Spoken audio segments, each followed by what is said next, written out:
Hello and welcome back to the channel. Today we have this position. It's white to move and win, so you can pause the video to find the answer on your own. Now bear in mind, there's only one move that wins the game, only one strategy to win this game, and everything else draws the game. Okay, so now it's very obvious that we need to make sure this knight is not on the board, because if the knight is on the board, then, well, this pawn can never promote. This knight always going to be a headache. So what should we do here? This pawn, yes, is unprotected, but as you can see right here, the pawn and the bishop creating this blockade. So the king is unable to attack this pawn or stop it. So that's good. So now we have to make sure we have to move the king and, in a way, to try to get to this knight.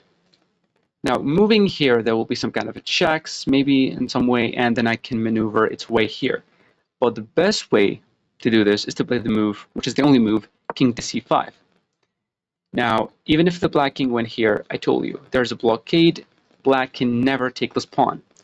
And now this knight, if, for example, black just moved here, is going to be bad. The reason for that, because we can play king to c6, and as you can see, the knight cannot jump in.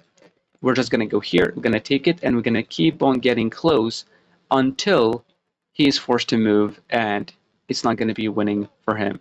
It's not going to be even drawing for him. It's going to be winning for us. Okay. So we play king to c5. Instead of playing this move and getting his knight trapped, he moves the knight.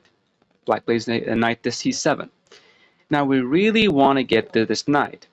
So we play king to d6. Now the reason king to d6 and not king to c5 is sorry, king to c6 because he can go here.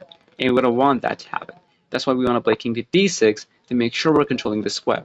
So now, for example, these two squares for the knight are controlled. These two are controlled as well. Him moving back with the knight, then we can play king to c6, and we are still winning the knight. That's why there's only one move here for black, and that is knight to e8, check. Okay, now what do we actually do? Well, now we play king to e7, attacking the knight one more time. Now here black has two options, either to go back to g7, which makes the most sense, or knight here, which make zero sense because the king gets closer, we're going to push the pawn and promote. So obviously I'm not going to show you this stupid line, I'm going to show you knight to g7, which makes more sense. Okay, now what do we do? Again, there's only one move here that wins for white. So if you fail to find the first move, try to find this move. Okay, so now here what we are supposed to do, we are supposed to paralyze this knight and force black into not moving his king. And only then we can manage to win this knight. It's very beautiful. The first move is bishop to g6. As you can see right now, bishop here only to control the knight. So here we are dominating the knight. The knight cannot move anywhere. So that means if the knight cannot move anywhere and black will just lose it, then black obviously has to move the king. Okay, so now after black moved the king, what do we do here? Again, only one move, and that is bishop to f7 check. Forcing him, it doesn't matter where, king h8 or king h7. The most important thing that, even if you played this, okay, even if you played this, the knight cannot move anywhere because the bishop is dominating the knight. So now the king has to go up and down, up and down, up and down. So that's going to give us time. But it's going to give us time to do what exactly? To go king to f6. He cannot give any checks. He's going to lose the game. Then the bishop is dominating the knight. So only the king has to keep moving. King here. We play king to e5. King goes back. King to f4. King goes back. King to g4. King goes back. So now, why? Why did we play this move?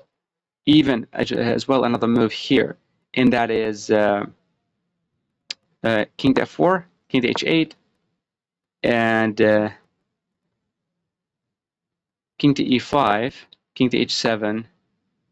Wait, something that I did that I mess up. Oh yeah, I'm sorry. I was not supposed to go king to f4 right away like this. I was supposed to go e4 and then this. So now, example, he go here to h8, now king to f4, king to h7, king to king to g4, and now, if he went back, which you can see right here. Now, first of all, he cannot move the knight anywhere, right? He cannot move the knight anywhere because of the bishop.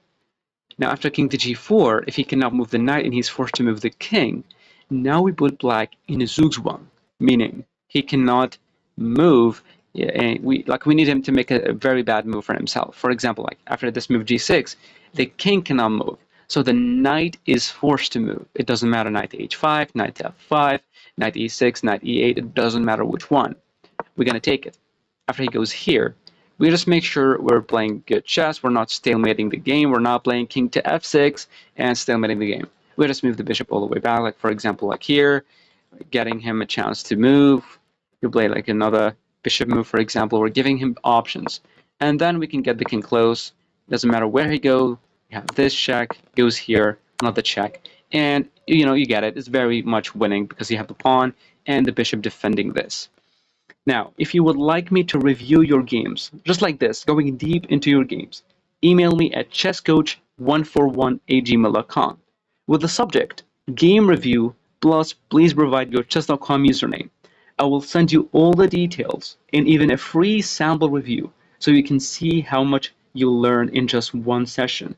The first session, it will be 100% free and super instructive.